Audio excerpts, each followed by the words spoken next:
Chapter 1. The Enigmatic Guest Emerges. What's up, fam? Welcome back to another chilling chapter. Before we dive into today's twisted mystery, Hercule Poirot and the secret of the golden cigarette case, hit me up. What made you smile today, and where in the world are you listening from? I'm featuring your stories in the next drop, so don't be shy. Now grab your tea, dim the lights, and get ready. Because nothing in whispers in the fog is ever what it seems. The storm raged outside, drowning the world in a cacophony of thunder and rain, as if the heavens themselves brewed an ominous portent.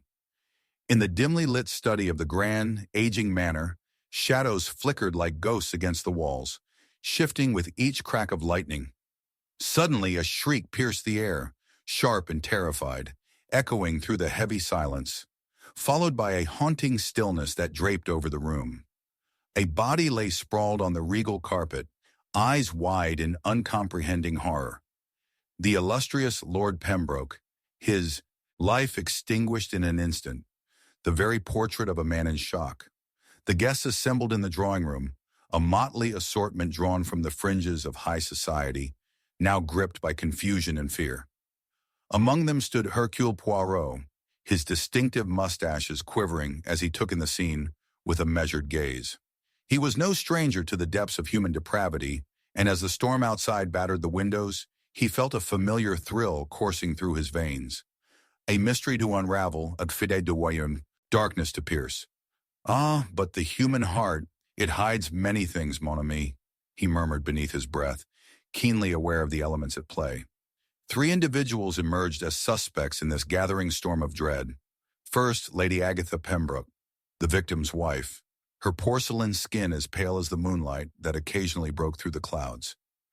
Widowed less than 2 years now, she wore an expression that betrayed a mixture of grief and bitter rage, an emotional tempest of her own. Many whispered that her marriage had been one of social obligation rather than love, a facade hiding a troubled heart. Beside her, the infamous Count Ivan Radakovich, a dashing figure with an air of arrogance and an Eastern European lineage that reeked of scandal. He entertained all those present with tales of his adventures, yet a flash of something darker flickered in his emerald eyes whenever Lord Pembroke was mentioned, suggesting a rivalry etched in jealousy and ambition. Finally, lingering in the background was Miss Clara Thornton, a distant relative and the victim's confidant, her delicate hands twisting nervously at her sides. Her soft, soothing voice belied a turbulent past, a life woven with failed romances and tragic losses, affording her both access and motive, hidden beneath a serene facade. As the guests congregated, winds howled like a wailing siren, merging with the whispers of suspicion and dread. Poirot's sharp eyes swept the room, taking in every intricate detail.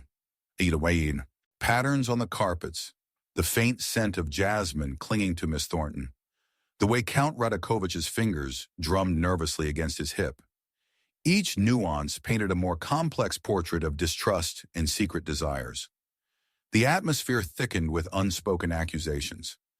Every darting glance seemed to carry a weight of accusation as the group huddled in a desperate attempt to comprehend the tragedy that had unfurled before them.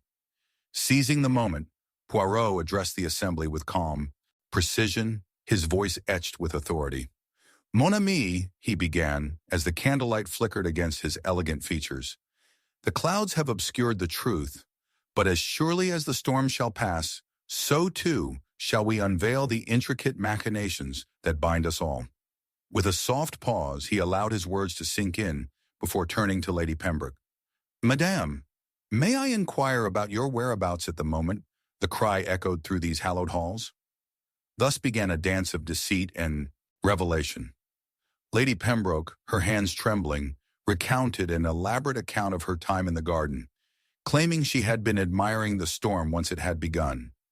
A glance shared between her and Count Radakovich hinted at a hidden connection, a spark of something unresolved. He accompanied me for a brief moment, but then returned inside, she insisted, forcing confidence into her quavering voice. Yet Poirot, with his keen intuition at work, noticed a fleeting glance exchanged between her and the Count, the kind that spoke volumes of buried secrets. Turning to Clara Thornton, Poirot observed her countenance closely. "And you, mademoiselle, what shall you reveal?" When she spoke, her voice trembled with suppressed emotion. "Lord Pembroke had promised to help me escape our family entanglements," she said, a hint of anger flaring in her eyes. "He said there was hope beyond this buried life." Poirot's mind whirred, sifting through the revelations even as two glimmers caught his attention: the Count's unyielding demeanor and Clara's hint of desperation. Each story only draped the suspects in heavier layers of suspicion. The evening wore on, with Poirot gathering snippets of conversation and observing the itsy-bitsy movements that could betray guilt or fear. The Count dismissed suspicions with a charm that rang hollow, often veering the subject away from Lord Pembroke and the events of that night while maintaining a facade of concern. Clara, on the other hand, oscillated between confidence and despair, her emotions as tempestuous as the weather beyond the mansion's walls. Deftly, Poirot pieced together each misstep, each subtle change in breath that marked the unease in the air. Just when it seemed the storm might break, the tension spiraled further as Poirot discovered a crucial piece of evidence: an ornate dagger, its hilt adorned with jewels, tucked beneath the lounge chair where Clara had sat. The dagger didn't belong to Lord Pembroke, and its presence sent the room spiraling into chaos. "Where did you acquire such a piece, mademoiselle?" Poirot insisted, pointing the blade at her with an edge of accusation. "I've never seen it before," she stammered, her voice cracking under pressure. The accusation hung in the air thickly, yet Poirot sensed a greater truth lurking beneath the surface. The storm raged on, and as the night deepened, so did the dark recesses of their souls. There was a moment when Poirot felt himself led astray by the weight of deceit, the dagger becoming a red herring, with distractions designed to divert from the true peril. For in seeking the murderer, he had nearly overlooked the contours of a human heart entwined in betrayal far more profound. As dawn approached, the echoes of the storm faded, and Poirot, with careful deliberation, gathered the agitated group in the drawing room. He laid out the truths he had unearthed, each revealing ever grimmer shadows, and then presented the final twist: who he believed was Lord Pembroke's killer. But Poirot, sharp though he was, had been cornered, blinded by emotional blindness, the true betrayal unspooled before him, a hypothesis sealing him in a trap of his own making. With a grave revelation meant to silence the room, he nodded solemnly. "It is indeed Clara, yet do not mistake my words, for her sorrow birthed the act." Clara stood in disbelief, her emotional scars too raw to draw conclusions. The room shifted uneasily, and it dawned on Poirot too late that the murder was not solely one of passion or hatred, but woven intricately into a tapestry of familial duty, despair, and the unending quest for freedom. As Clara's eyes widened in understanding, a reflection of heartbreaking resolve struck fear into the depths of their shadows. Poetic justice rippled against the walls, the true demon not the act itself, but the layers of desperation that had beckoned it. "It is only the truth that sets us free," Poirot intoned, his voice carved from the sprawls of regret surrounding them. "But beware, for freedom comes at the heaviest of costs." The final darkness lingered, a chilling reminder that often the depths of one's motives are neither light nor simple. And as Clara crumbled beneath the weight of her choice, no soul remained unblemished, marking an end not merely to a life, but to the fragile veil of civility binding them all. Chapter 2. Whispers of a Past Betrayal. The air was thick with a tension that seemed to cling like a heavy fog, obscuring more than just the flickering candlelight that trembled in the dimly lit hall. Shadows danced manically across the walls, cast by the jagged flashes of lightning outside, as if they were reveling in the chaos unraveling within the grand old estate. In the silence between the thunderclaps, a woman's muffled sob echoed, piercing the weight of the night, a mournful lament that heralded not just grief but the specters of betrayal looming among the living. Hercule Poirot stood at the threshold of the drawing room, his acute senses attuned to the unsettling atmosphere enveloping the guests assembled before him. The elegant furnishings seemed burdened by the tragedy that had unfolded just hours before, a brutal reminder of the fragility of life. Lord Pembroke was now gone, his untimely demise clinging to everyone present, like the very shadows that crept across the room. Ah, but the human heart, it hides many things, mon ami, he mused quietly, his steady gaze sweeping over the varied expressions etched on the faces before him. In the corner stood Lady Agatha Pembroke, her eyes red-rimmed with the vestiges of tears, her grief intermingled with an undeniable simmer of rage. Was it sadness for her husband, or was there anger tethered to a more personal betrayal? Opposite her, Count Ivan Radakovich flashed a charming smile, though it flickered uncertainly in the electric tension that suffused the room. His handsome visage belied a deeper tumult, the very depths of his emerald, gaze shadowed by whispered insinuations of past grievances between him and the deceased. Closer to the hearth, Miss Clara Thornton lingered, her visage pale and bloodless, hands clasped tightly as though she sought to contain the wild emotions roiling within her. She was the latest pawn in a game riddled with decades' worth of familial enigmas and unspoken sins. The storm intensified, punctuating the heavy silence with its booming rhythm. The windows rattled as Poirot, ever the embodiment of a composure, stepped further into the room. He could feel the pulse of suspicion thickening in the air as he addressed the gathering. "Mon ami," he began, his voice a soothing balm against the rising tide of dread. "Though the lights of this manor flicker, let us illuminate the shadows of truth. What manner of whispered secrets ensnared Lord Pembroke before the night claimed him?" With that, the charade of collective grief shifted into a delicate web of questioned loyalties and fraught emotions. Lady Agatha, in a theatrical display of sorrow, recounted her last moments with her husband, framing them with all the flair of a potential performance. "I retired to my quarters early. I could not endure the frivolous laughter at the expense of Lord Pembroke's good name," she proclaimed, her voice quavering with a mix of hurt and indignation.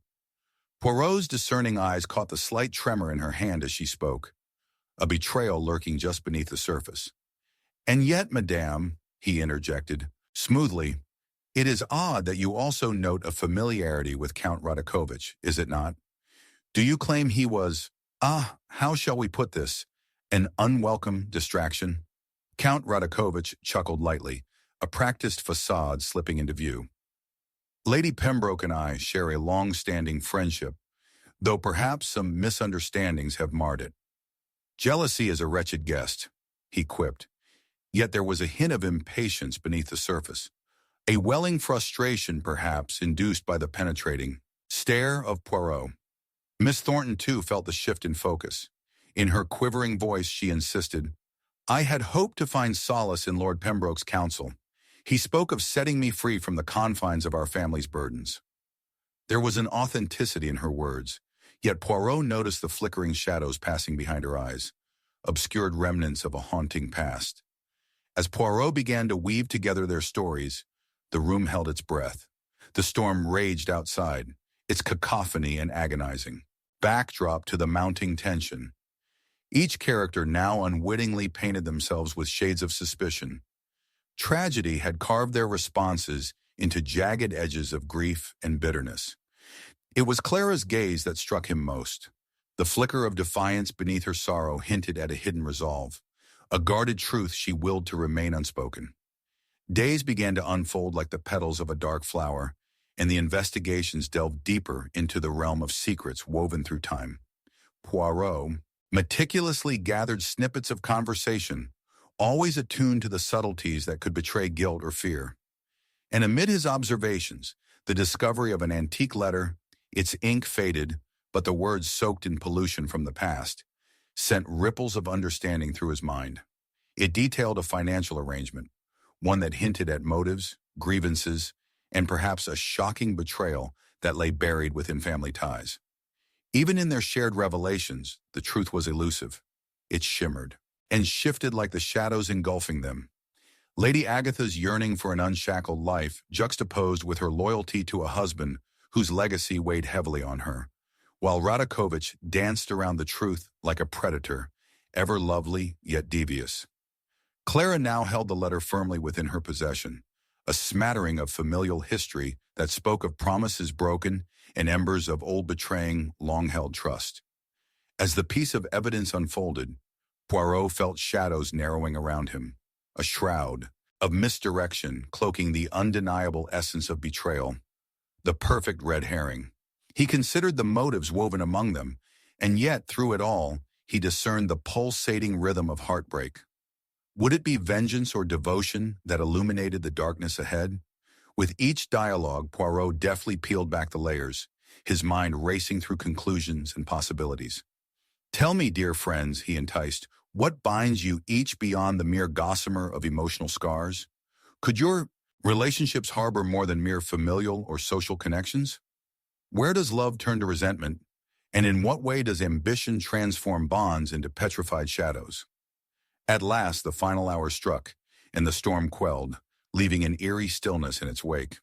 Poirot gathered them once more, the unyielding evidence resting like a storm cloud over their heads.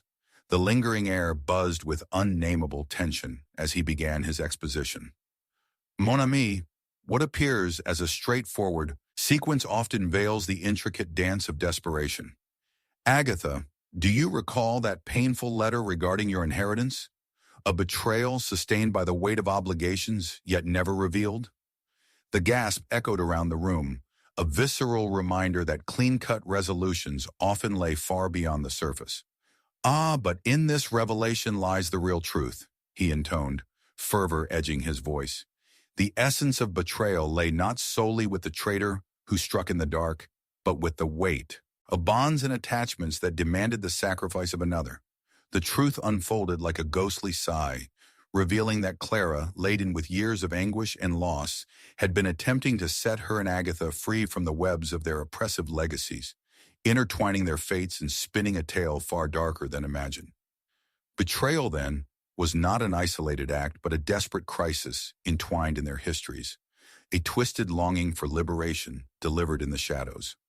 As Poirot concluded, he offered one last remark, a chilling epilogue that would be etched in their hearts.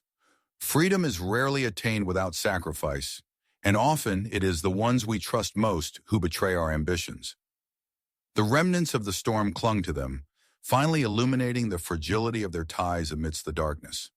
In that moment, the weight of their intertwined fates settled like ashes in the wind, a silence only pierced by the distant echo of their concealed grievances. Chapter 3. The Golden Cigarette Case Unveiled. The crack of thunder resonated through the darkened hall, a sharp intonation to the quietude, and the flickering candlelight revealed not only shadows, but the lurking specters of hidden sins. In the midst of the chaos, Poirot stood with his hands clasped at his waist, the storm outside echoing the tempest within the grand estate. It was but a moment when a scream pierced the air, sharp and shrill, spiraling through the tension like a harbinger of dread. Clara Thornton stumbled into the room, her face a mask of horror, clutching a beautifully crafted golden cigarette case, the iridescent sheen marred by the blood that had seeped from the lifeless form of Lord Pembroke. "Mon Dieu!" Poirot whispered, his sharp eyes narrowing as he took in the scene. The thin layer of crimson hinted at brutal violence and despair. Yet amid the horror lay the weight of intrigue. Who among us possesses such a treasure linked to death? As the echoes of her scream faded, the assembled guests converged, their faces illuminated by the wavering candles, each a reflection of muted shock and silent suspicion. Lady Agatha, her fragile composure unraveling, gripped the arm of Count Ivan Radakovich, her connection to him now marked by a tumult of emotions. "What ungodly deed has occurred here?" she gasped, her voice trembling, yet edged with urgency, as her eyes darted between Clara and the lifeless body crumpled at their feet. Poirot observed the interplay of their responses, each a tapestry of deceit woven through the threads of their complicity. Count Radakovich, with his disarming charm and well-tailored suits, appeared unfazed, a subtle smirk playing at the corner of his mouth. Behind that facade lurked the shadows of betrayal, yet the true depths of his motives were concealed within the folds of well-guarded secrets. "Indeed," Poirot intoned, his voice calm yet authoritative, "let us refrain from jumping to conclusions. The golden case may hold more than mere fortune. It is a cipher waiting to be deciphered." He stepped closer to the object of concern, noting the delicate engravings that could tell tales far beyond their simple beauty. "Ah, but the human heart, it hides many things, mon ami," he murmured, aware that even the gleam of gold could not mask the ugliness of the truth. Clara, still trembling, stuttered, "I found it at the scene. The last time I saw Lord Pembroke alive, he held this. He mentioned it had a secret, something, something vital to our future." Her voice broke, and in that moment, vulnerability and desperation intermingled, spinning a web of suspicion around them all. As Poirot began to piece together the evening's events, his mind flickering through the shadows like the candlelight that illuminated their faces. Lady Agatha had claimed to be retired to her quarters, yet her hair was decidedly unkempt, and there was a hint of lipstick smudged upon her lips, evidence that her retreat from the world had perhaps not been as solitary as she wanted to appear. "Count Radakovich," Poirot said, his tone slipping imperceptibly into challenge. "You have the temperament of a performer, yet for whom were you acting? Would a friend of Lord Pembroke truly hide behind a veil of indifference at such a shocking misfortune?" "I am merely a victim of circumstance, my dear Poirot," the Count replied, his fingers drumming upon the edge of the table with a rhythmic tension. "My connection to Clara is well known, though I am hardly the architect of this tragedy." "Jealousy is a wretched guest," Poirot noted, probing deeper into the hidden layers of emotion and history. He turned to Clara, who was now clutching the cigarette case like a talisman against the storm raging outside. "Tell me, mademoiselle, what secrets does this case conceal?" Clara hesitated, her emotions churning within her, battling between a desire to protect the past and the need to free herself from the suffocating weight of generational betrayal. "It's a letter, one Lord Pembroke entrusted me with." "A record of mother's past? Her affair with Count Radakovich," she whispered, her voice trembling under the weight of shock. It was a revelation heavy with implications. The unbroken chains of personal and familial betrayal were slowly revealing themselves. Poirot's brow furrowed, the puzzle pieces fraying at the edges, yet yearning for coherence. An antique letter, a promise unfulfilled, an gnawing desire for freedom, untangled in a sinister twist of fate. And before he could dive deeper into these webs, the storm outside erupted in another furious clash, abruptly cutting him off. As the storm raged on, Poirot continued his inquiries in a measured manner, engaging the guests through a dense fog of suspicion. Each answer shaped an intricate design of motives and alibis, yet none could be dismissed without deeper analysis. Agatha's wavering tales of devotion stood juxtaposed against Radakovich's aloof composure, while Clara's desperate entreaties faded into the shadows of deceit. Yet as he trawled through the currents of deception, Poirot's sharp mind detected a subtle connection, one buried beneath layers of resentment and regret. The golden cigarette case appeared to bear more than just familial ties. It hinted at a ticket to freedom, binding Clara and Agatha not just through lineage, but by the need to unearth the corrosive secrets they harbored. Ah, to deploy vengeance within the soul of one still. Blinded by love, it is a dangerous game indeed, Poirot intoned as the final pieces began to weave themselves into the fabric of a darker truth. What he had misconstrued as mere jealousy was instead the manifestation of a far more sinister desire for liberation, the gold of the case muting the grim fates tied to its bearers. In a moment of reckoning, he discerned the undercurrents that carried haunting echoes of betrayal. "Alas, my dear friends," he began, a haunting clarity settling over him. "The murderer stands before us, yet their identity is best hidden behind the guise of anguish." He gestured towards Clara, the words stirring an air of dread, yet clarity, as if the truth himself had finally laid bare its heart. "It is you, Clara, who has sought to liberate yourself," he revealed, his voice steady amidst the rising tension. "The guise of familial loyalty allows you to mask the darker desires of vengeance toward Lady Agatha, who has betrayed not only her husband, but you as well by weaving a deception that drew your mother into despair. That golden case was a desperate cry for the freedom you sought, a life unbounded by the shackles of your shared legacy." Yet as disbelief rippled through the room, stirring a maelstrom of emotions, Clara's expression morphed into one of sorrowful resolve.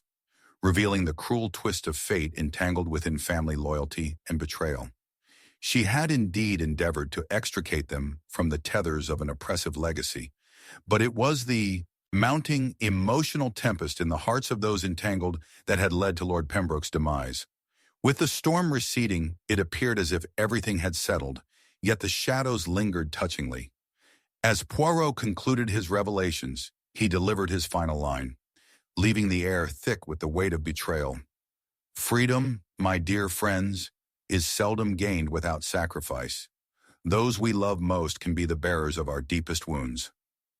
The echoes of truth reverberated around the room, a chilling reminder that in their quest for liberation, they had unraveled the very threads that held them together. Chapter 4. Shadows of Suspicion. The clock struck the witching hour as the echo of thunder reverberated through the grand estate, each chime resonating with an ominous foreboding. A flickering candle cast long shadows along the polished floor, obscuring the paths of those who tread the hallways as they assembled amidst the suffocating weight of anticipation. Here in the heart of unease, where nervous glances skittered across countenances like phantoms, the tension was palpable, thickening the air with unspoken grievances and latent fears. "Vous sentez cela?" Poirot murmured to himself, his brow furrowing as his keen eyes observed the gathering of guests. The very atmosphere betrays the heart's turmoil. The evening had taken a sinister turn, for the events following Lord Pembroke's murder had left ripples of uncertainty cascading through their tightly knit circle. The absence of the deceased loomed large, a specter shadowing every interaction, and they were yet to grasp the full implications of their entanglements. Lady Agatha, clutching a handkerchief stained by desperate tears, was interred within her own anguish. Count Radakovich, ever the charmer, concealed a tension beneath his polished veneer, punctuating his words with an edgy cockiness. At the same time, Clara Thornton, still reeling from her mother's secrets and the cruel ironies of fate, appeared an unyielding fortress against probing eyes, her vulnerability buried deep beneath layers of despair. Poirot's mind raced, awakening like a hunting falcon poised to descend. The smallest details, the subtlest shifts in demeanor, these were his prey. "Ah, but the human heart, it hides many things, mon ami," he whispered, contemplating the hearts that were laid bare before him. "Each face seems worn, yet reflects myriad secrets. What lies concealed beneath the familiar mask?" As the assembled guests exchanged glances weighed down by suspicion, Poirot chose to direct his inquiries with the precision of a maestro conducting a symphony of deceit. The storm outside waged war against the estate, mirroring the internal chaos of those assembled within. He approached Lady Agatha, noting how the tremor in her voice betrayed her facade of composure. "Madam, tell me, how did you find yourself in a position so burdened by despair?"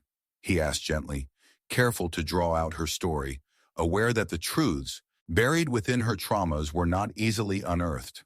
"I was merely in my chambers," she insisted, yet the slight tremble in her hand as she reached for her crystal glass spoke volumes. "I was far from the scene of that heartbreak. Yet your lipstick appears hastily applied, is it not, comme cela?" Poirot interjected smoothly, his piercing gaze fixed on her lips as she flinched at his remark. The nuances of human behavior were a tapestry rich with shades of deception. To miss them would be to ignore the very essence of truth. "Preposterous," Lady Agatha retorted, though a flicker of indecision crossed her features as she turned to Count Radakovich, seeking solace in his presence. "Surely you must remind him of my indignance. I do not appreciate being accused." "Ah, ma chère Agatha, such insinuations can weigh heavy on a heart even as lovely as yours," Radakovich purred, a smile hovering like a mask upon his lips. Yet even he could not dispel the tightness in his own posture, as if he, too, bore the burden of unspoken grudges. Poirot noted this exchange, a dance of deception that entangled the three. Clara stood near the doorway, clutching the golden cigarette case as though it were a lifeline amidst the turbulent waves of their intertwined fates. "What secrets does it hold, mademoiselle?" he prodded, his voice calm yet brimming with unyielding intent. "It bears nothing but memories, and perhaps a letter." Clara murmured, her eyes darting toward Lady Agatha. It reveals more than one might wish to know, I fear. What you fear, mademoiselle, Poirot declared, assessing the breadth of her emotional distress, is that knowledge which cuts deeper than any knife. A truth that not only binds you, but threatens to sever connections as well. The sins of the past are snakes that coil closely about our hearts, are they not? As the conversation flowed, shadows loomed heavier, each character revealing another layer of their complex tapestry. Clara, facing unimaginable loss, grappled with feelings of vengeance toward Lady Agatha for a betrayal that had trapped her mother.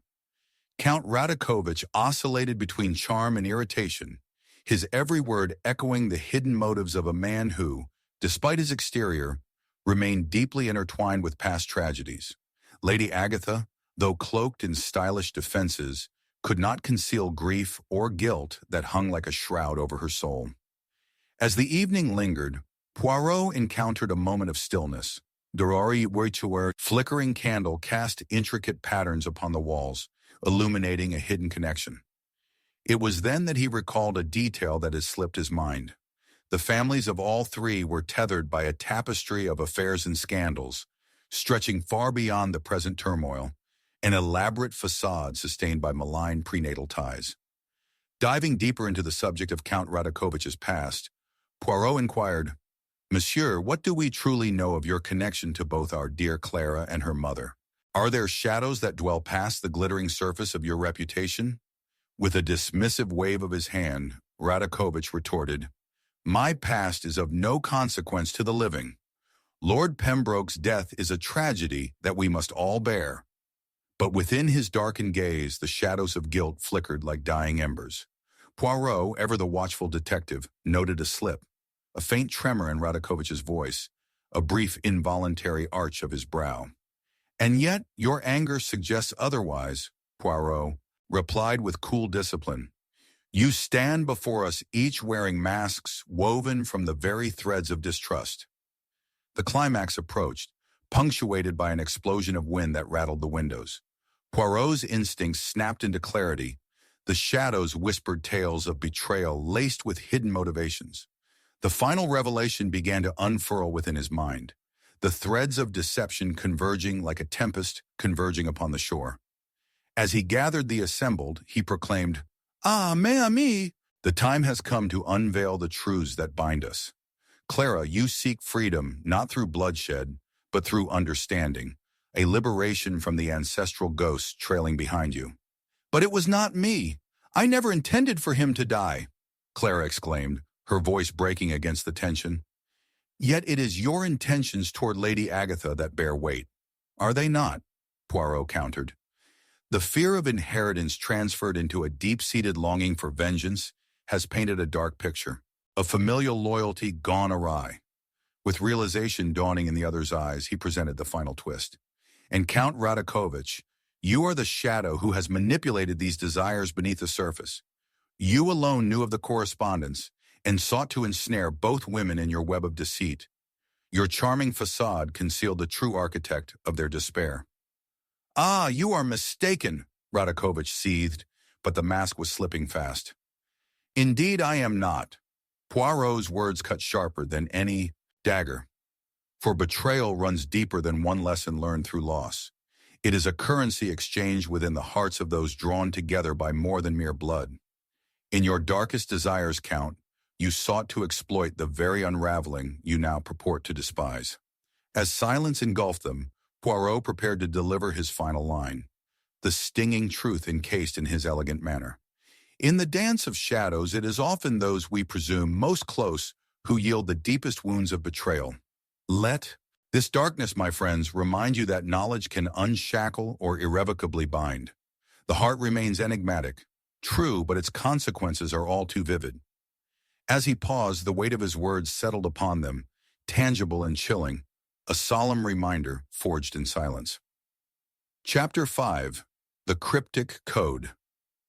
The wind howled around the estate like a mournful specter, rattling the windows with a peculiar urgency that mirrored the turmoil festering within its walls. As the clock struck midnight, its sour, haunting chime echoed through the darkened hallways. a sinister reminder that time had not ceased its strangling embrace since Lord Pembroke's untimely demise.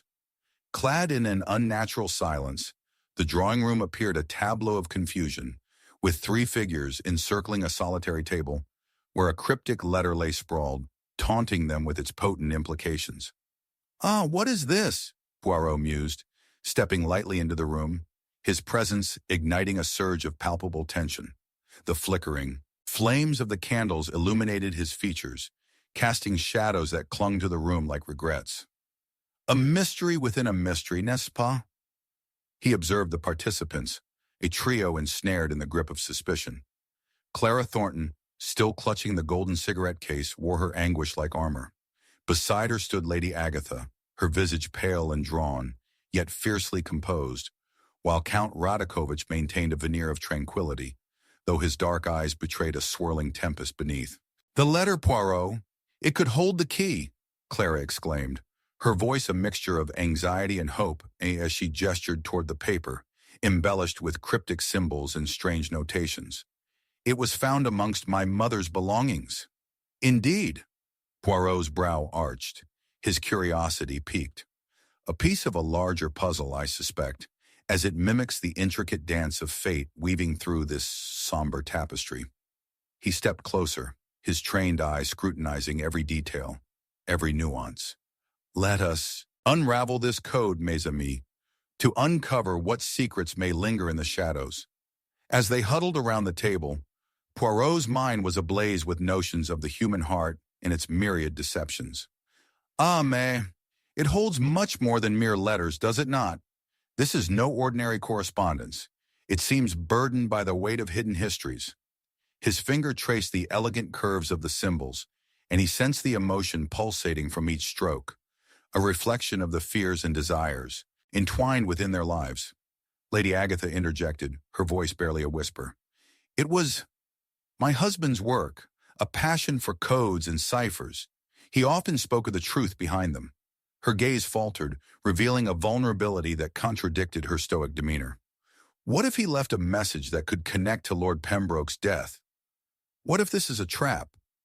"Ah, but the human heart, it hides many things, mon ami," Poirot murmured, his attention shifting back to the letter. "Each bond, each connection, drenched in longing or treachery. And what of you, Count Radakovich? What secrets do you weave into this tangled web?" Count Radakovich shifted uncomfortably, his charming smile faltering momentarily under the weight of Poirot's penetrating gaze. "I am merely an observer in this tragic play." His smooth voice barely cloaked the tension, an uneasy truth that Poirot intended to unearth. "This letter means nothing to me." With deliberation, Poirot addressed Clara once more. "You've discovered this relic, yet what do you truly hope to find within its pages? Is it the past you hope to reclaim, or the vengeance that beckons?" I seek clarity," Clara stuttered, her eyes welling with unshed tears, "to understand what led to my mother's actions." But Poirot's instincts prickled with unease. Something deeper lurked within the young woman's words. Each character revealed layers of complexity. Lady Agatha secretly mourning a man whose legacy strained her spirit, Clara wrestling with the repercussions of her mother's deceit, and Radakovich flitting between charm and agitation, a predator feigning innocence. Each possessed a motive, yet a truth eluded him, a specter trailing at the fringes of their interactions. As the candlelight flickered, casting elongated shadows, Poirot directed their attention back to the letter.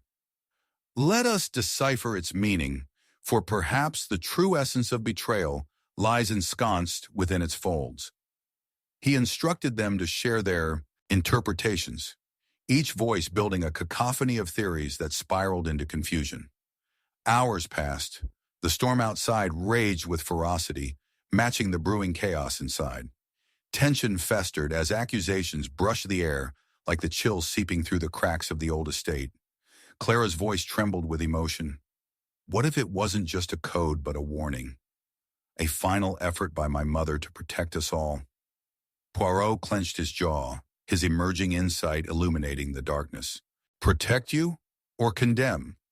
Let us not skip over the obvious, mes amis. This cipher may not serve merely to convey a message, but rather to encode a truth painful enough to shatter bonds. After hours of back-and-forth revelations, the pieces fell into disarray. A red herring, if only by the suspicious glance exchanged between Lady Agatha and Radakovich, Poirot had been led astray. His honor and clarity in questioning had faltered momentarily. But this was no mere squabble for dominion. It was tangled within the harsh truths of love, betrayal, and the insatiable yearning for retribution. It wasn't until a passing storm shudder rattled the glass panes that Poirot felt the sudden clutches of realization gripping his insides. "Eureka!" he exclaimed, drawing everyone's attention. "The letters must connect. Each symbol, each curve linked to a timeline.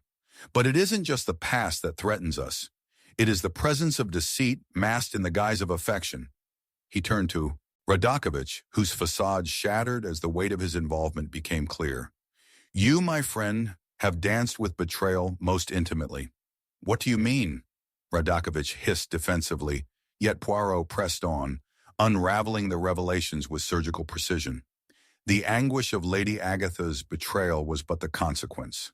A smokescreen, cloaking your true intentions, a desperate attempt to play both sides. Among the growing unease, Clara's stance shifted, her face pale as fate interwove, her family's tragedies with the intrigue surrounding them. "I wanted to protect you, Agatha.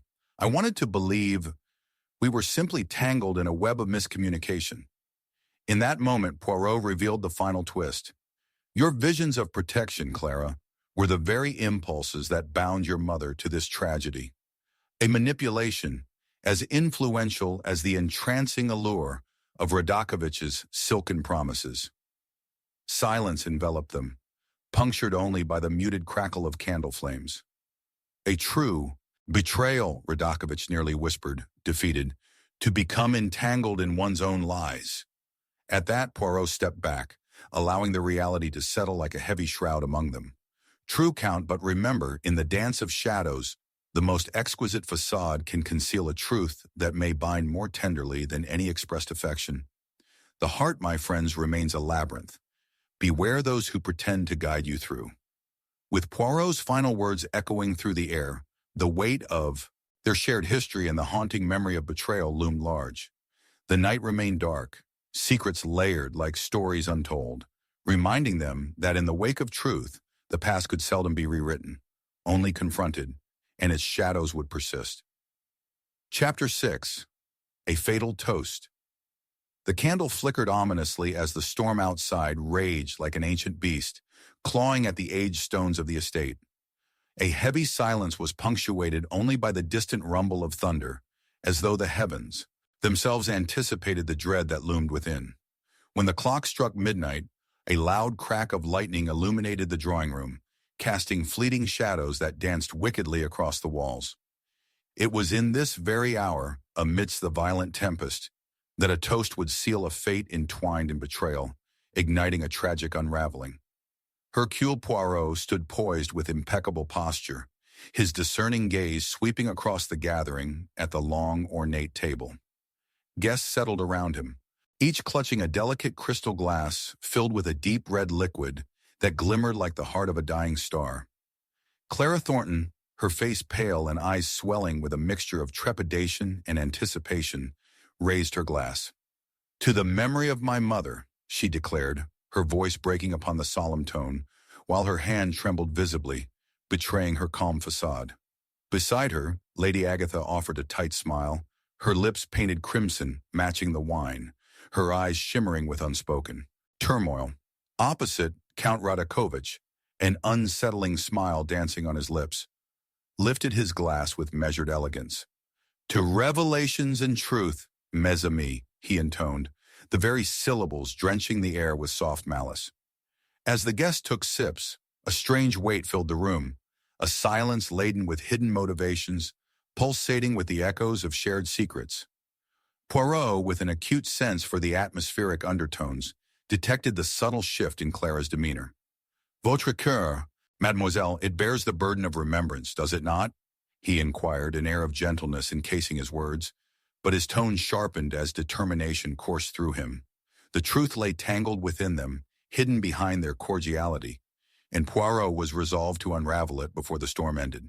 The clock continued to tick ominously as the conversation dwindled into an uneasy quiet. A sudden crash from the storm made Clara flinch, and in that moment, Poirot thought he saw something flicker in Count Radakovich's eyes. A glimmer of fear or guilt. Such nuance could not be overlooked. He beckoned their attention, leading their thoughts adrift onto the evening's centerpiece, a singular, hauntingly intricate decanter that had, until now, simply served the wine.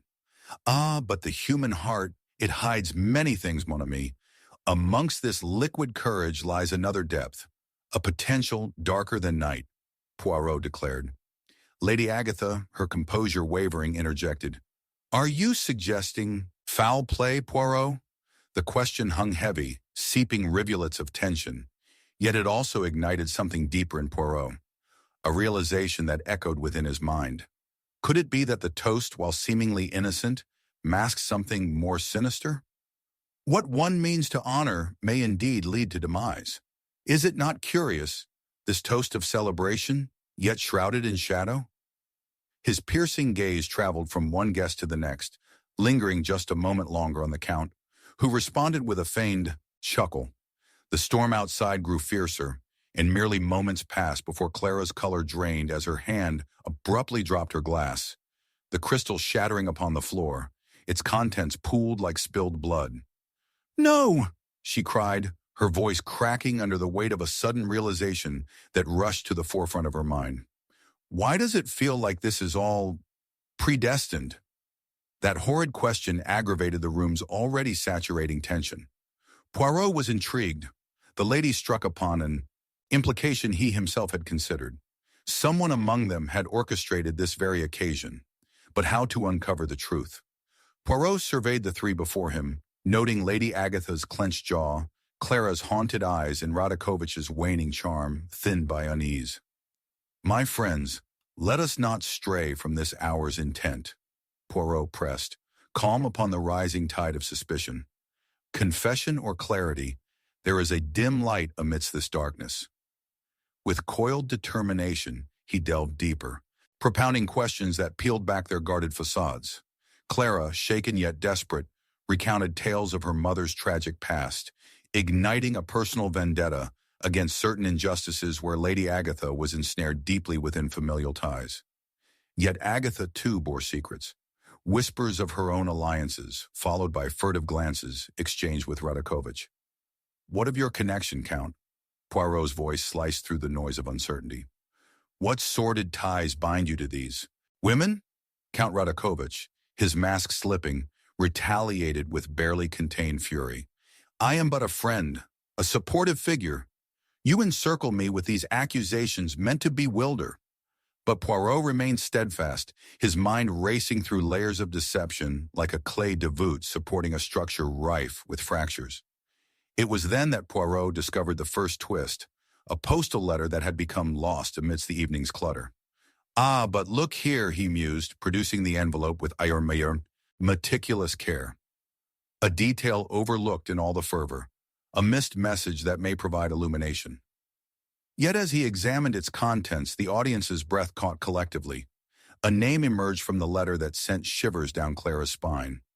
Her mother's long-lost confidant who had succumbed to secrecy. The focus shifted as Clara began to panic. My mother trusted her. There was no reason for deceit. Or perhaps, Poirot replied, distilling his thoughts into sharp articulation, the very roots of treachery run deeper than affection. In this grip of revelations, a misunderstanding twisted Clara's heart, ensnaring her in the loathsome grasp of miscommunication that betrayed something she cherished. As the storm raged on, Poirot wrestled with a newfound understanding. Clara and Lady Agatha exchanged looks that spoke of unspoken alliances, and yet a hunger for truth left in disarray. Suspicion circled back to Radakovich, and yet, with each response from the guests, the web unraveled with more complexity. At last, Poirot proclaimed, within this tempest, a final toast shall weave the strands together. He concluded on a dramatic note, preparing to unearth the motive entrenched beneath their camaraderie. With the room suffocated in shadows, Poirot weaved the complex threads, drawing them toward an uncontestable conclusion. Betrayal dwells amongst the closest of friends. Here, within this fatal toast, lies not just drink, but a bitter spirit. Clara, your mother's legacy served not to protect, but to ensnare. Agatha, your clandestine connections betray deeper desires. And Count Radakovich, your charm masks the ulterior motive of betrayal itself. He paused, letting the weight of truth settle into their consciousness. The silence hung for eternity before Lady Agatha whispered, her voice trembling, "What have we done?" With his gaze unwavering, Poirot remarked, "Ah, but knowledge reveals, my friends, and in that revelation lies the most terrifying betrayal of all." As thunder rumbled once more, Poirot's final words echoed within the tempest. Let this meadow of shadows serve as a grim reminder, my friends. Never underestimate the depths one may traverse to protect their heart. The paralyzing solace of the night swallowed them, the storm outside merely a mirror to the raging tempest within their souls, a stark reminder that the ties of betrayal bind tighter than those of loyalty. Chapter 7. The Mysterious Alibi. The storm outside raged like a tortured soul, each crack of thunder resonating like a death knell within the chilling confines of the estate. In the dim candlelight, shadows flickered ominously against the stone walls, weaving gruesome tales of betrayal and secrets yet to be unveiled. It was amidst this tempest, as echoes of lightning slashed through the night, that the lifeless body of Lady Agatha was discovered, her once vital essence swallowed by a ghastly stillness that evoked both dread and despair in the hearts of those gathered. Hercule Poirot stood at the threshold of the drawing room, the atmosphere laden with grief and uncertainty. The gathered guests clutched at their emotions, their pallid faces reflecting the deeper horrors lurking within. Clara Thornton, her eyes wide and brimming with unshed tears, clutched a handkerchief as if it were a talisman against the onslaught of despair. Count Radakovich appeared composed yet restless, his fingers drumming against the arm of his chair, betraying a tension beneath the surface. And then there was Gideon Barrett, a longtime friend of Lady Agatha, whose usual jovial demeanor had melted into a mask of shock and horror. "Mon ami, what has transpired here?" Poirot inquired, his voice a soothing cadence amidst the chaos. He stepped forward, the fraying edges of his mind delicately weaving together the strands of dread that enveloped the room. He noticed, even in the thick gloom, the odd bouquet of wilting flowers upon the nearby table, a curious arrangement for a gathering that was meant to celebrate, not mourn. Clara's voice trembled, piercing the silence. I found her. Her lifeless form draped upon the chaise, untouched yet so cold." Her eyes darted to Radakovich, suspicion mingling with her grief. "I heard raised voices. The Count and my mother had a quarrel earlier. Could he have—" "Enough!" Radakovich's voice rang out sharply, his facade cracking. "I am no murderer. Our quarrel was one of words, not weapons. I stand to lose as much as you." Poirot remained composed, though his shrewd mind whirred. "And you, Mr. Barrett, what do you know of this quarrel? Were you not in proximity to the Count?" The jovial Gideon hesitated, processing the weight of the accusation. I had stepped out for fresh air when the storm intensified. I did not hear anything unusual until I heard Clara's scream. Ah, but the human heart, it hides many things, mon ami," Poirot mused inwardly. With keen precision, he began his analysis. "Let us explore the events leading to this tragedy." He picked up a wineglass from the table, its remnants reflecting the flickering light, and inspected it closely. The toast, one meant to honor Lady Agatha, yet one glass remains untouched. "Clara, why did you not partake?" Clara's cheeks flushed as she stammered. I was in shock too soon after everything. I could not bear to drink." "Or perhaps," Poirot interjected with a pointed gaze, "it was a conscious choice to distance yourself from Lady Agatha's fate, an alibi of sorts." He turned to Radakovich, noting the tension in his posture.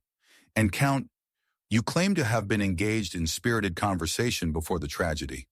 Were you not eager to partake? I was distracted, Radakovich snapped defensively.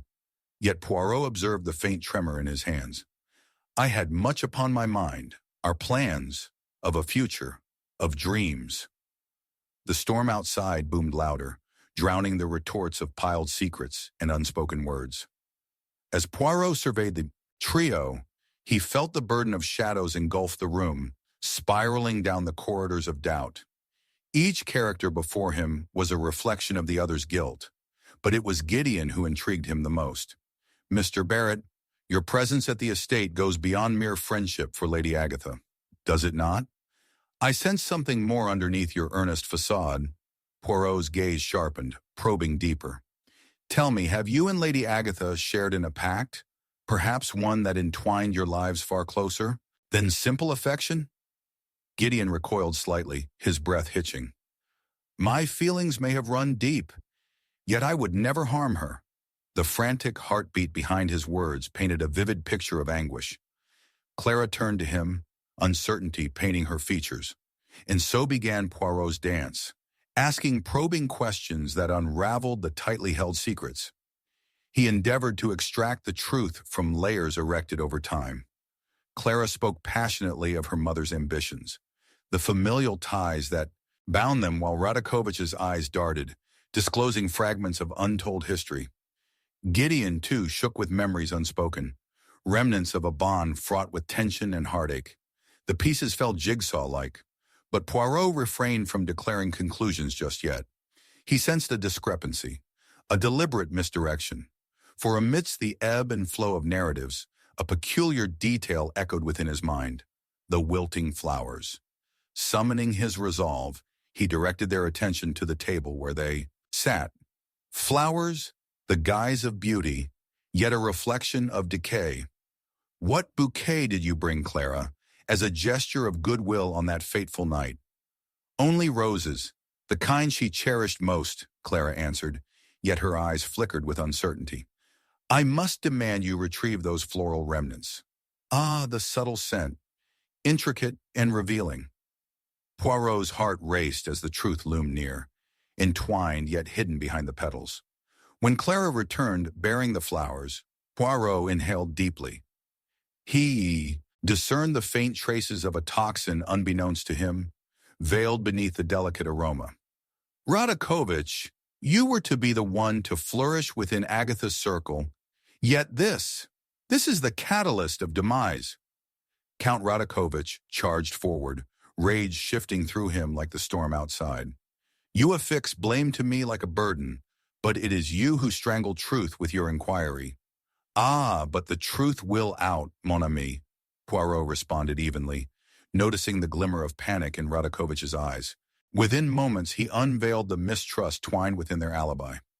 You believed Agatha would side with you, yet her desire clung more fiercely to the bond with her daughter. This fear unleashed hell, with poison as the silent weapon. Lady Agatha's demise was but a cruel reflection of her inner circle's shadows.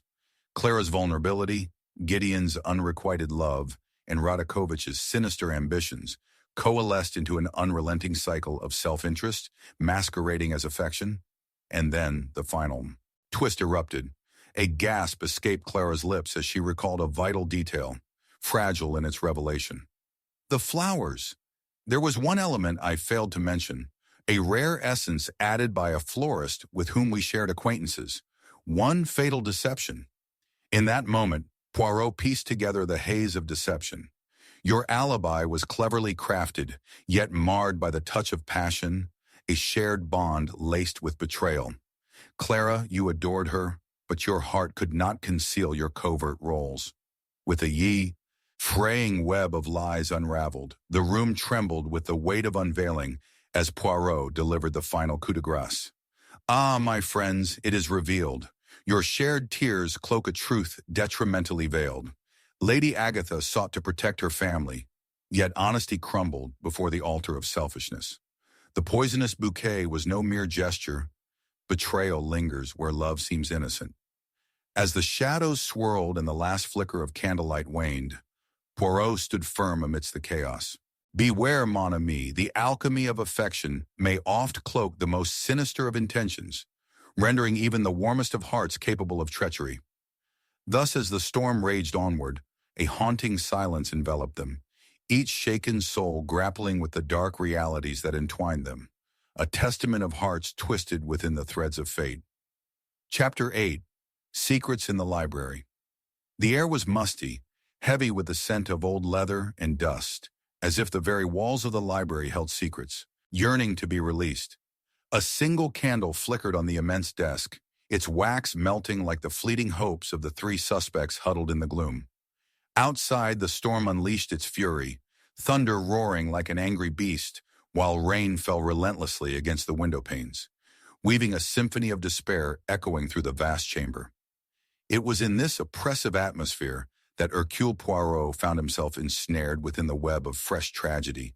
For just moments before, the echoes of a gunshot reverberated through the estate, claiming yet another life. Lady Clara Thornton's body lay sprawled across the library's plush carpet, her once vibrant presence extinguished. The crimson rose she had clutched lay crushed beside her, a cruel reminder of the beauty that had been snuffed out in an instant. Closer to the fireplace, Count Radakovich paced like a caged animal, his normally composed demeanor shattered. Gideon Barrett, the longtime confidant of Lady Agatha, stood frozen in a haze of shock, his eyes wide in disbelief as he absently fumbled with the open book he had dropped upon hearing the gunshot. Poirot, ever the embodiment of calm and chaos, advanced toward the fallen figure, his processing mind racing with every detail, the blood pooling like ink on a page, the shattered stillness now punctuated by disbelief. "Mon ami, what has been cast upon us?" Poirot murmured softly, drawing the attention of his three companions. His gaze lingered on Clara's lifeless form, desperate to discern the truth hidden among the shards of shattered lives.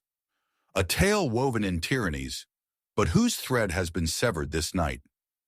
Count Radakovich smoothed his hand against the collar of his tailored suit, a machine of composure cranking harder against the growing tide of emotion beneath. This cannot be. Clara was innocent, pure in heart. She would never provoke such wrath." His voice held a tremor, revealing the dangerous edge of desperation. "Desperate indeed," Poirot replied, casting a keen eye over the room and observing the untouched spines of neglected books, secrets murmuring as if waiting to be awakened. "You each harbor shadows, my friends. Yet now shadows grow thicker, and trust remains just a glimmer in the dark." He noticed, tucked on the desk beside the shattered remains of a glass where Clara had surely enjoyed her favorite vintage, a small note barely visible, taunting his curiosity. "Gideon, the expression on your face, you've gone pale, yet I perceive an unyielding note of fear embroidered within your silence. Speak. What truth do you hold?" Gideon's breath hitched as he glanced toward the body of Clara. I was always in her shadow. Clara was meant to shine, yet her brilliance seemed iridescent to me. It could not bring me happiness." He seemed at war with himself, eyes darting, heart pounding. "But I would never have harmed her." "Ah, but therein lies the crux of your unvoiced betrayal, my friend," Poirot observed keenly. "The heart often hides beneath motivation masked by affection. Were you not envious of her beauty, her success?" The tension in the room thickened. Poirot turned to Count Radakovich once more, his instincts sharpening. "And you, Count, you cling to the idea of innocence while the strings of your ambition bind you, making every word a double-edged sword.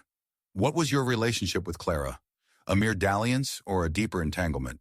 His voice dripped with disdain, yet Radakovich regained his footing, gesture graceful yet firm. "She was like family to me, Poirot. You mistake compassion for ulterior motives."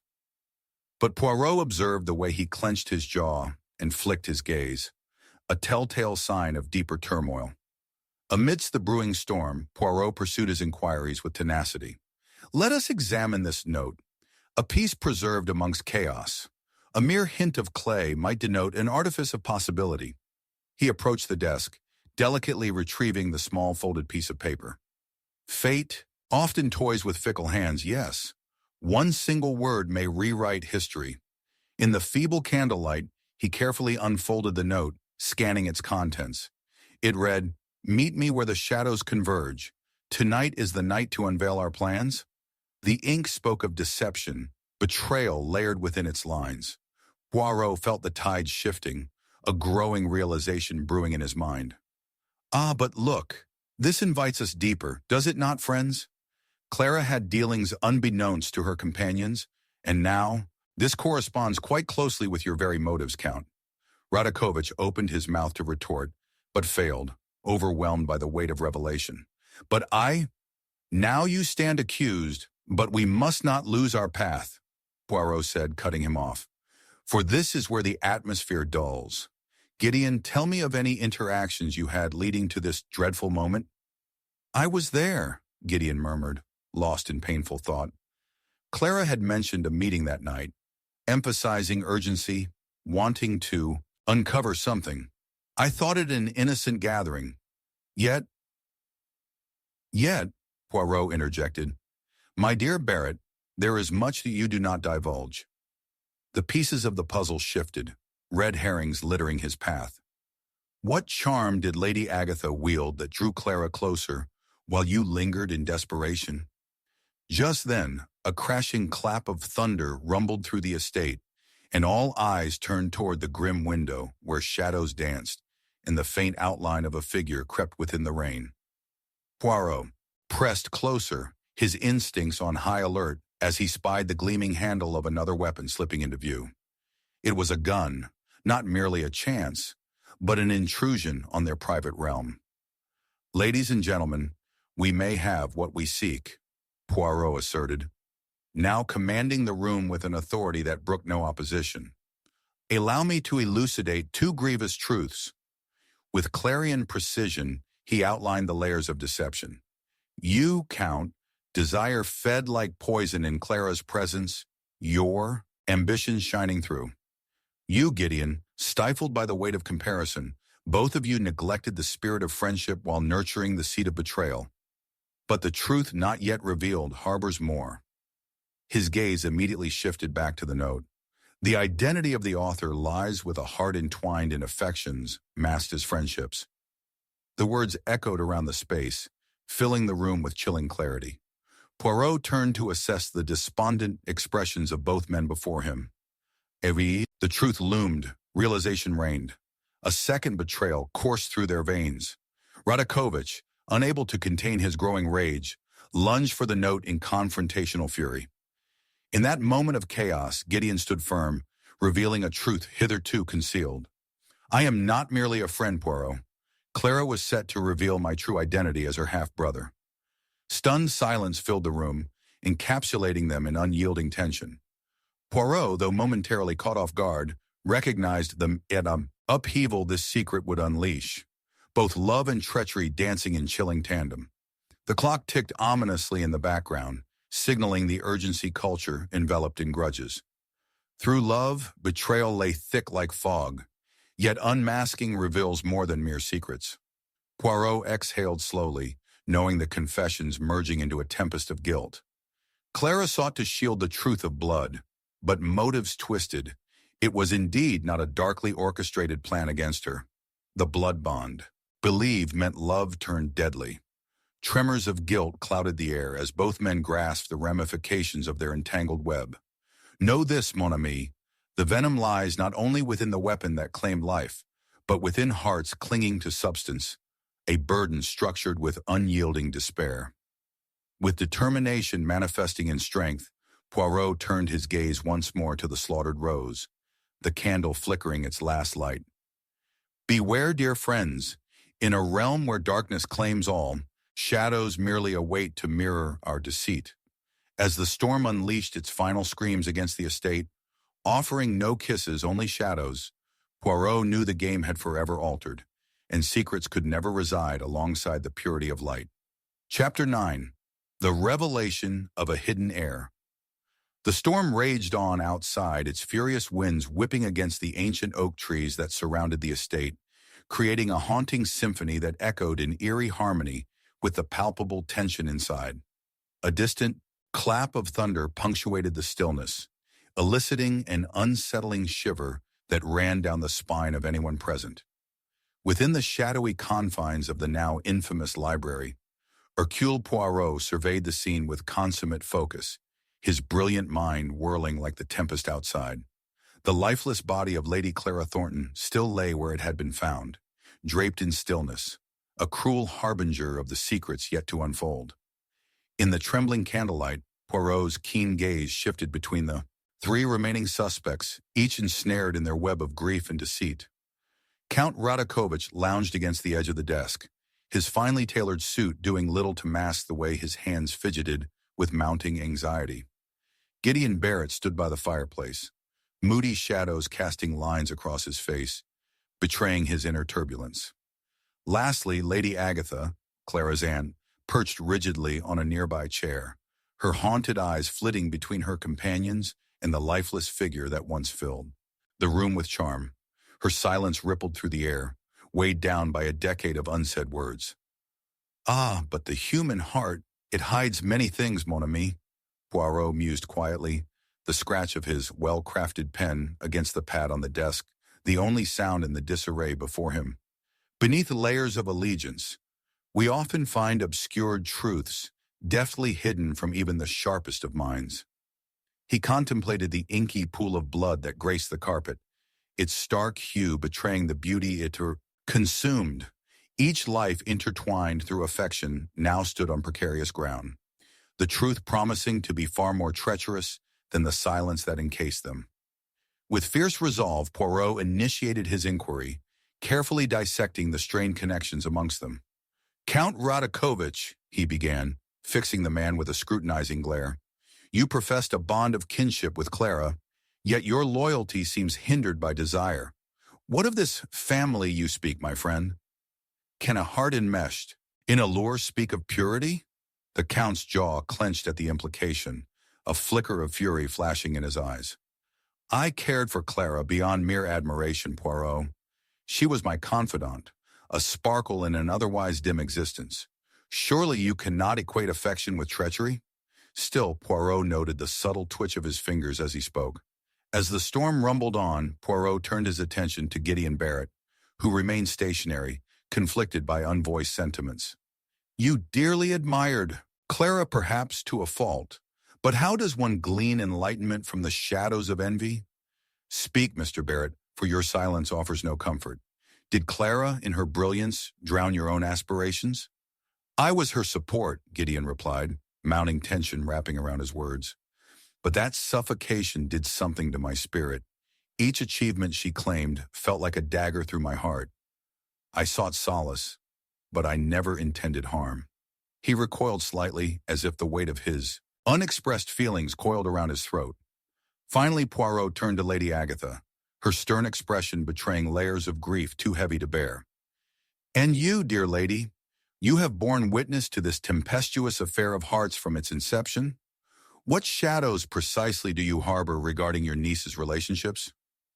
The query hung in the air, suspended like the dust motes in the dim light. "My motives have always been clear," Lady Agatha replied, each syllable thick with anguish. "I solely wished for Clara to remain protected, to not be ensnared by outsiders vying for her fortune or influence. I lost my sister too young. Losing Clara would be unbearable." Still, Poirot couldn't shake the feeling that her devotion skirted dangerously close to obsession. The tension in the room thickened, all quivering silences echoing Poirot's discerning thoughts. He meticulously observed, piecing together cues concealed beneath layers of despair. Each remorseful acknowledgement was a potential strand of desperation, yet a distinct thread remained garbled, evading even his meticulous deductions. Then, amidst the labyrinth of insights, a flicker of realization washed over him. A thought fit snugly into the scattered jigsaw. What if Clara had hinted at something greater, more compelling than mere jealousy? With an unexpected flourish, he presented a small folded note he had discovered earlier. "This dispatch speaks of clandestine plans, a pale garden where shadows converge. I held it aloft. The agenda grooves deeper into family than any of you might confess." A storm of confusion swept the room, igniting frayed nerves. "What do you insinuate, Poirot?" the Count asked, desperation edging his tone. Poirot's eyes sparkled as he turned, allowing silence to linger before he spoke again. There lies a secret, hidden airship cloaked in ambivalence. Clara, perhaps, sought refuge in her ambition to shield something far more vital than vanity. You see, my suspicions stir concerning the true testament of Lady Clara Thornton, an heir concealed. It is possible she was not merely your kin, dear Gideon, but also your half-sibling. Shock reverberated through each suspect, a symphony of disbelief mingling with revelation. Gideon's complexion paled, his hands trembling. That cannot be. Clara surely would have told me. The anguish flooding his voice suggested not only confusion, but deeper betrayal. I sense something, but we must not leap to conclusions. Poirot's voice came steady, deliberate. Push past the tempest of emotions, for emotions often cloud clarity. Therein lies your unvoiced resentment, Gideon, a resentment that breeds secrets fatal to relationships. As tempers flared and hearts raced, Poirot articulated the rise and fall of emotions in the room, layering deception with revelation. You, Count, grew ever ambitious, astounded by the very proximity of your kin relation, a festering ambition birthed from unrelenting desire. And you, dear lady, Agatha, protected your niece's secrets while straddling the line between obsession and genuine concern. Those dark familial tethers lay coiling, unseen. With finesse, Poirot sensed a red herring drifting through the crowd, a mere distraction veiling deeper truths. Betrayals run deeper among your ties than you will admit. Secrets bound in familial ties reveal more than mere speculative envy, but a desperate fight for legacy and recognition. Illuminated by the flickering candles, Poirot turned, back to the body, clenching the folded note in hand. Tragedy dances around relationships wrought with ambition. Hidden legacies are no less than time bombs, my friends. It is the tale of loyalty, treachery, and love transformed into peril. With the final pieces carefully placed, Poirot's voice turned somber, resonating with a chilling conviction. Know this, within the fragile cocoon of affection, as deceptive as it is enchanting, betrayal festers, waiting to emerge when least expected. All that remains in the aftermath is darkness amalgamated with longing, a revelation that no one escapes unscathed. The storm outside relinquished its wrath, leaving silence in its wake, casting a shadow of inevitability, while Poirot stood resolute, poised to unfold the final act of revelation. Chapter 10. Confrontation at Dawn. A cold mist hung like a ghostly shroud over the estate, swallowing the shadows in its clammy embrace. The thunderstorm of the previous night had dissipated, leaving an eerie stillness as the sun began to betray the darkness that had clung for too long. With a low rumble breaking the silence, the clock in the library chimed the hour, a reminder of the fleeting time that marked the final act of a tragedy only now unfolding. Poirot, with his astute mind and impeccably groomed demeanor, paced the room, a tempest of contemplation battling within him. The room bore witness to the aftermath of betrayal, a chill that persisted despite the dawn's light seeping through the heavy curtains. As he entered, the grim scene remained unchanged. The lifeless body of Lady Clara Thornton no longer adorned the space, yet her presence lingered like the shadow of a once vibrant bloom. The suspects had gathered, cloaked in mourning, yet burdened by secrets too pungent to ignore. Count Radakovich, his posture rigid but eyes alight with turbulent emotions, cast furtive glances toward the door, as though awaiting an unwanted visitor. Gideon Barrett stood somewhat aloof, an air of confusion masking simmering resentment, a tempest built on unfulfilled desires. Lastly, Lady Agatha, Clara's aunt, remained immovable, her countenance betraying a complex sorrow entwined with equal parts bewilderment and fierce protection. But the human heart, it hides many things, mon ami, Poirot murmured, aware that the next hours would demand the most stringent scrutiny of character. Each suspect's anguish unfurled like a threadbare tapestry, with each fraying edge hinting at deeper bond. Separations. He sensed the disquiet, an unsettling riddle waiting patiently for resolution at the dawn of confrontation. As he began his examination, Poirot's keen gaze fell upon Gideon, who now fiddled with his cufflinks, a nervous tic betraying his otherwise composed exterior. Mon cher Gideon, this morning brings with it a more and unforgiving light. Poirot approached. Might I inquire about your whereabouts last night, amidst the storm and shadows? Did you sense the tempest not only of weather but of deeper emotions festering within this domicile? Gideon hesitated, a flicker of uncertainty crossing his face. I was in my study, working on my manuscript. Clara always found my literary endeavors quaint. I never intended to intrude upon her thoughts. Intrude? Or were you perhaps muted by a voice too easily erased from the narrative? Poirot pressed, noting the way Gideon's hands curled into fists. What precisely made you so adrift? Had Clara's aspirations carried far too much weight for you to bear? Count Radakovich snorted, impatience lacing his tone. You would do us well to focus, Poirot. Clara is gone, swept away by some unseen force, by a bond of flesh and blood that entangled considerations perilously. This place reeks of deceit far more pungent than passion. Jealousy often masquerades as concern, Count, Poirot interjected coolly, casting a sharp sidelong glance towards Radakovich. What, one must ask, did you feel amidst her warmth? Love or ambition? A combination of both, perhaps, replied the Count, teeth gritted as his gaze flicked between the two men, a storm brewing behind his hardened facade. But you speak of bonds while you were entwined in them, too. She trusted you with her secrets. Secrets indeed, Lady Agatha interjected, her voice quivering slightly. If only you knew the dangers of trust, gentlemen. Clara belonged to a world corrupted by those she called friends, and even more so, by those who claim kinship. With a heavy sigh, Poirot surveyed the trio, piecing together the fragments of human weakness he saw before him, each concealing a personal vendetta beneath silk and veneer. And this chaos, he spoke calmly, has birthed a new weight upon our shoulders. We stand at the precipice of truth, yet must look through veils of complicity to uncover the essence of betrayal wreathed in family and love. As dawn crept further into the room, Poirot detected a tension coiling tightly around the air, the scent of fear, palpable even beneath layers of denial. He resolved to invite each individual to unburden themselves, coaxing the truth from their hearts. Suddenly a knock shattered the thick silence, slicing through the atmosphere like a knife through silk. Poirot turned sharply toward the door, sensing dread in Radakovich's locked jaw. The door creaked open to reveal the estate's butler, pale and shaken, with a sealed envelope trembling in his hands. A dispatch, sir. It appears quite urgent, and let us see it, Poirot commanded, his burgeoning intrigue overshadowing his polite demur. The butler glanced nervously around the room before extending the envelope. Poirot's fingertips brushed against the paper, and he deftly opened it, reading aloud as an enigmatic thrill raced through him.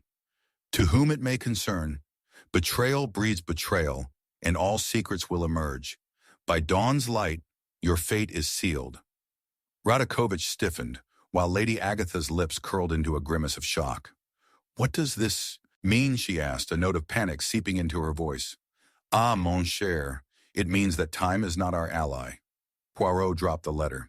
This shadow we've danced around, a mere falsehood sewn atop greater truths, enveloped in desire, love, and a dash of vengeance.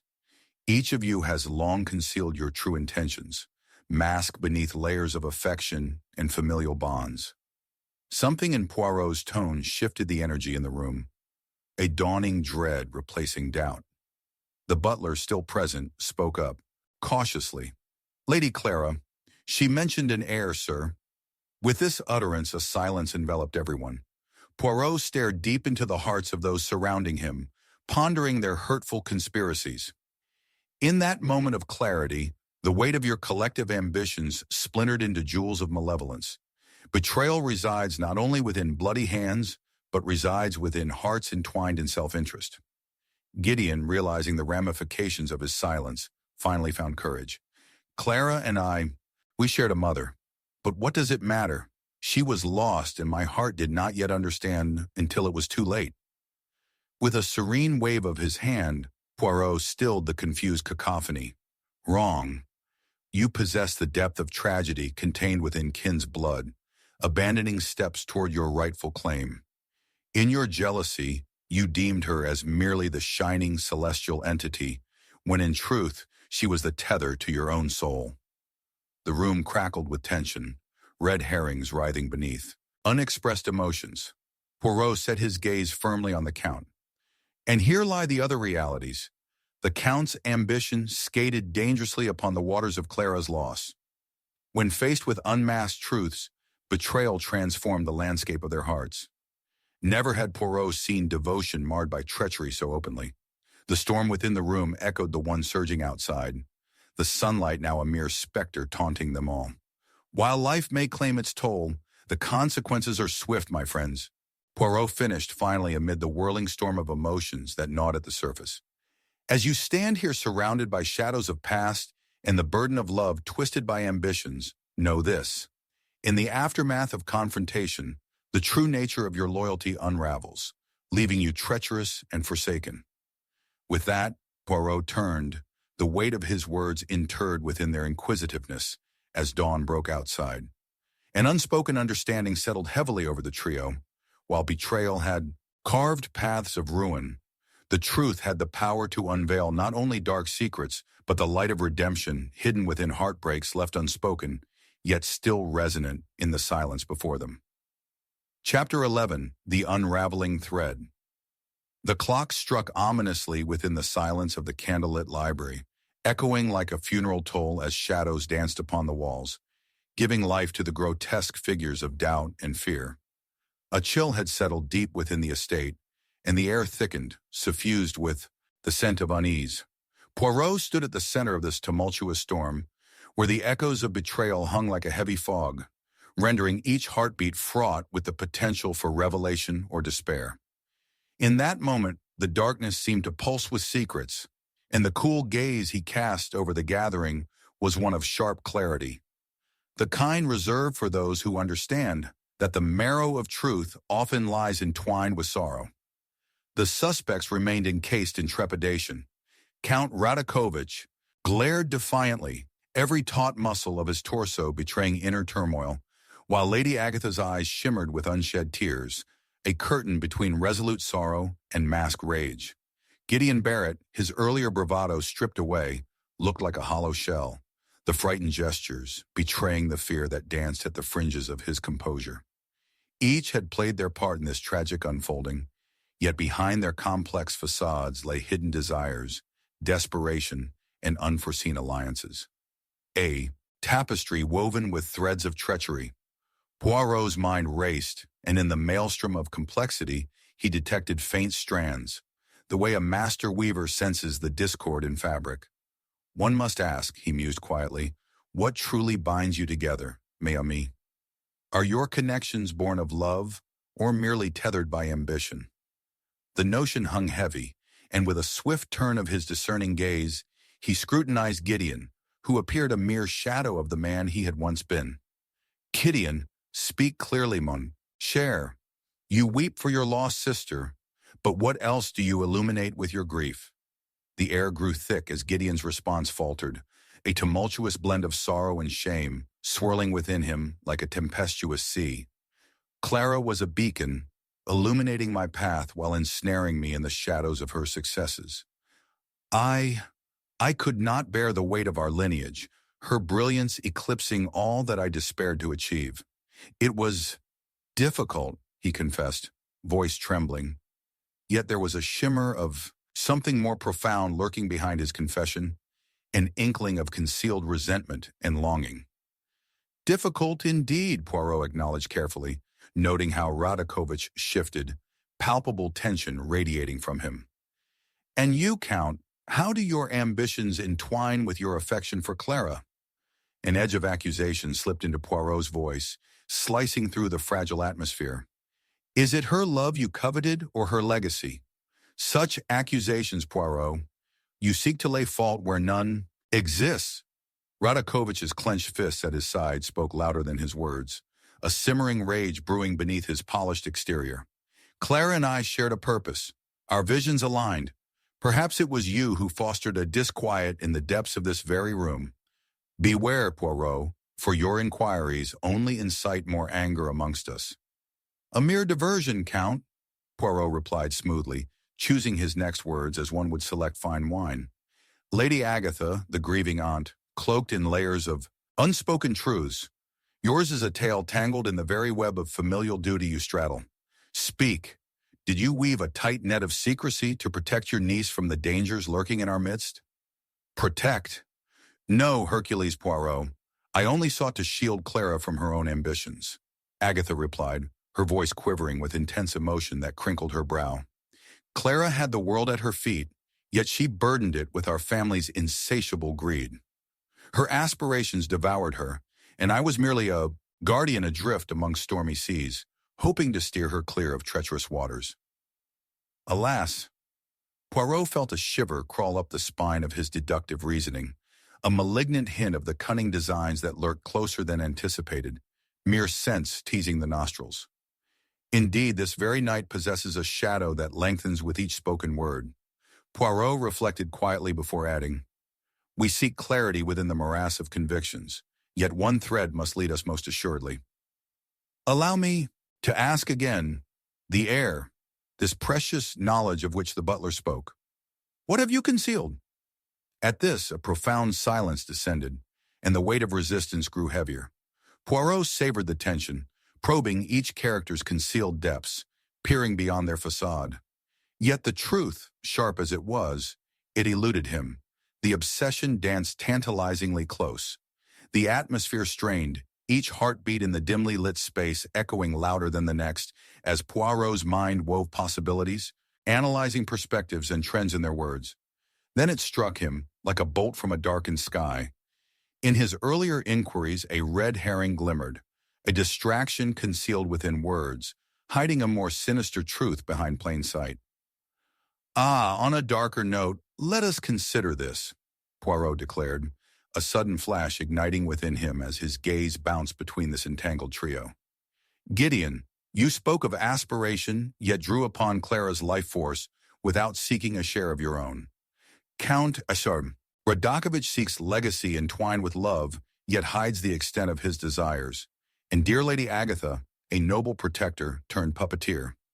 But my dear friends, the question lies in what remains once the frail framework of loyalty collapses. Gone are trust and kinship, replaced only by the pursuit of what one deems deserving of the world. Gideon met Poirot's eyes, horror dawning, realization creeping across his features like inevitable winter frost. But what are you saying? In that unguarded moment of reckoning, Poirot felt the pieces shift. Their collective facade was laden, stitched with unacknowledged truths. The shadows they attempted to conjure now turned tangible. The air, he declared, a quiet storm brewing in his words. You seek not just acknowledgement of ties of blood, but also a share in the legacy, Clara, she articulated. Understand now how betrayal laced upon emerged in this very room. Unmask your falsehoods. Lady Clara bears witness to the shadows of your shared enmity.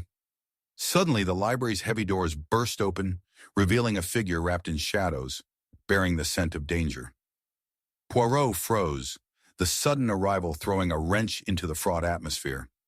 But it was their turn to face the consequences. The true nature of their shared bond lay exposed and raw. Enough! A voice thundered, startling the trio's spellbound stances. The figure materialized, a man cloaked in darkness, identity concealed, as though fate had woven him into the very fabric of the estate. All your conjectures are nothing but masquerades. Clara knew long before her demise. This was no mere accident. Betrayal has roots that twist deep beneath the surface. In that instance, Poirot saw beyond the faces, recognizing the shared shadows. Heirloom grievances, fluttering upon treachery, laid bare for all to witness. The revelations cascaded as reality dawned, exposing layers of deception scarcely fathomed. But the human heart, it hides many things, mon ami. He uttered pensively, now aware that darkness was not merely embedded in deceit, but layered in abandonment and regret. As the tempest of emotions unfurled wildly, Poirot stood poised, gaze impenetrable, within the room heavy with shadows. Words ricocheted between the suspects, hearts laid bare, proving that the unraveling thread of truth intertwined intimately with the darkest recesses of human nature. In time, he would illuminate the disarray into mosaic truths, where perhaps betrayal, too, could breed unintended bonds, yet leave scars that never truly heal. Chapter 12. The Final Reveal, the Case of the Twisted Truth. The clock struck 10 as the storm outside raged with a ferocity that mirrored the chaos within the dimly lit drawing room. Shadows flickered ominously upon the walls, giving form to the palpable tension that clung to the air. Poirot stood at the center, his heart a steady compass in the maelstrom of fear and uncertainty. A sharp cry pierced the silence, a scream that reverberated through the estate, chilling the very marrow of those gathered. From the depths of despair, the truth awaited, shrouded in layers of deceit. The figure of Clara stood there, a spectral presence at the threshold. Her silhouette, framed by the flickering candlelight, whispered tales of ambition and betrayal, fear and longing. "She is here, but how can this be?" gasped Lady Agatha, her voice trembling as she staggered backwards, clutching the mantelpiece for support. Gideon Barrett, his pallid features illuminated by the ghostly light, blinked rapidly, transforming disbelief into raw panic. Count Radakovich's stern countenance betrayed no emotion, yet his hands trembled slightly, a subtle confession of inner turmoil. Poirot, embodying calm amidst the tempest, allowed the cacophony of responses to settle. "Mes amis," he said, his voice smooth yet resonant, "the echoes of guilt often speak louder than the truths we conceal. Clara's presence, however haunting, serves as a canvas upon which our sordid secrets are ready to be painted anew." He noticed how Lady Agatha's defiance faltered under his gaze, the fissures in her composed exterior becoming glaringly apparent. "What truth do you hide, dear Lady Agatha? What torment lies buried beneath layers of familial responsibility?" A flicker of anger surged within her. "You speak as though you know my heart, Poirot. I sought only to protect Clara from the greed that has plagued our family for generations. She was but a child, unprepared for the hunger of those who surround her." Agatha's words, laced with desperation, filled the room. Yet the trembling of her voice alluded to fissures in her loyalty. The faintest hint of a smirk touched Poirot's lips, for he detected the cracks in her soliloquy. Her intentions, however noble, bore the weight of unspoken guilt. As the storm raged on, Poirot turned his attention to Gideon, a man burdened by shadows larger than himself. "Gideon, like a moth drawn to the flame, you basked in Clara's brilliance, yet recoiled in the darkness of your own inadequacies. What is it that you truly desire?" Gideon met Poirot's scrutinizing gaze, moments of silence stretching like taut strings. "I wished only for her happiness, yet my own insecurities birthed envy. I yearned for the accolades that my sister received with such ease, but who could ever acknowledge the pain I felt?" His confession hung in the air, wrenching and raw, as the storm outside howled in furious agreement. The Count, observing this exchange with an intensity that could ignite the very air, interjected. "You speak of envy, yet are you not driven by ambition, my dear Gideon? Perhaps you sought to eliminate the competition, not just in life, but in the legacy to come." Poirot observed the subtle tension that crinkled between them, each accusatory glance a thread pulling them tighter into a web of suspicion. "Ah, Count," Poirot remarked, "do your ambitions bind you to love's tender embrace, or do they seek to claim Clara solely for your design?" The Count's face paled, a storm of indignation battling against the incomprehensible fear that had gripped the room. "You weave words like a sorcerer, Poirot. I love Clara with an intensity unmatched, yet you presume to unfurl my heart as though it were a tapestry for your inspection." A flicker of doubt played in his eyes, exposing vulnerabilities that belied his confident facade. Yet Poirot sensed it. the desperation lurking beneath layers of crafted emotion, his zeal for Clara entwined with a darker ambition that skittered just outside their grasp. In that moment of tension, Poirot felt the atmosphere shift. Truths and lies danced in the shadows, entwined like serpents in a tangled embrace. As he stepped closer, Poirot then posed a question laden with potential consequences. Perhaps the love you profess was not love at all, but a talisman to mask your own vulnerabilities? Tell me, Count, what fate do you envision entwined with Clara's life? Force? As a rising wind howled like a lament, a sudden interruption jolted the room, an unseen revelation piercing through their tightly woven web. A figure emerged from the shadows, cloaked in the darkness of deceit, revealing an unexpected identity. "Enough!" the figure thundered, voice harsh and authoritative. "Your desperate explanations matter not. Clara was to unravel the truth of your enmity, and all you did was conspire to silence her."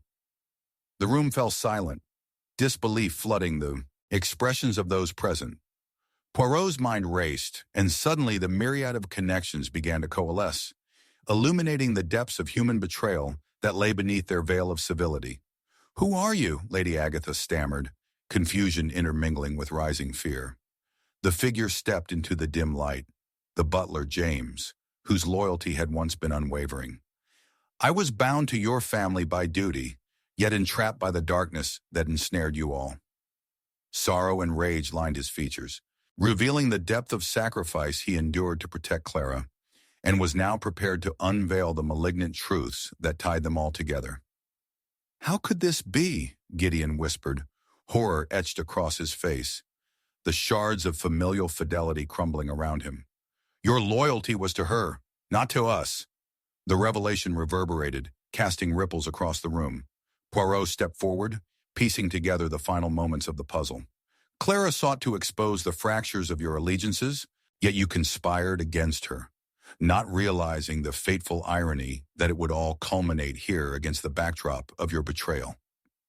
A shadow fell across the Count's face, contrasting sharply with the flickering light. "No, she was to inherit. We were to guide her path." His voice, thick with emotion, began to tremble, realization dawning that the ambitions they shared had led to her demise. What a twisted fate, where the very bonds of blood become nooses that tighten around the heart. Alas, Clara lives no more. With clarity etched upon his brow, Poirot articulated the twisted narrative binding them all. Clara uncovered truths buried deep, revealing the consequences of your ambitious hearts. You, Count, strove to manipulate her legacy. You, Agatha, sought to shield her from painful reality, whilst you, Gideon, languished in shadows of jealousy. A flawed kinship torn asunder by the pursuit of ambition, a tragic web that has unraveled before us. As the tempest continued to rage, outside Poirot inhaled deeply, the weight of grief heavy upon his words. "Ah, my dear friends, it is not the secrets you weave that matter most, but the truths you hide that forge the very fate of our existence. The human heart, it harbors many things, yet in our intricate dance with ambition, let us remember that betrayal may indeed foster bonds forged in sorrow, yet leave scars that never truly heal." With a final piercing glance, Poirot turned to face the shadows, ready to unearth the last remnants of fidelity buried beneath ruins of ambition. The storm would rage on, but within this sacred space a truth had unveiled itself, leaving behind echoes of the true cost of human desire, forever entwined in the quest for power and legacy.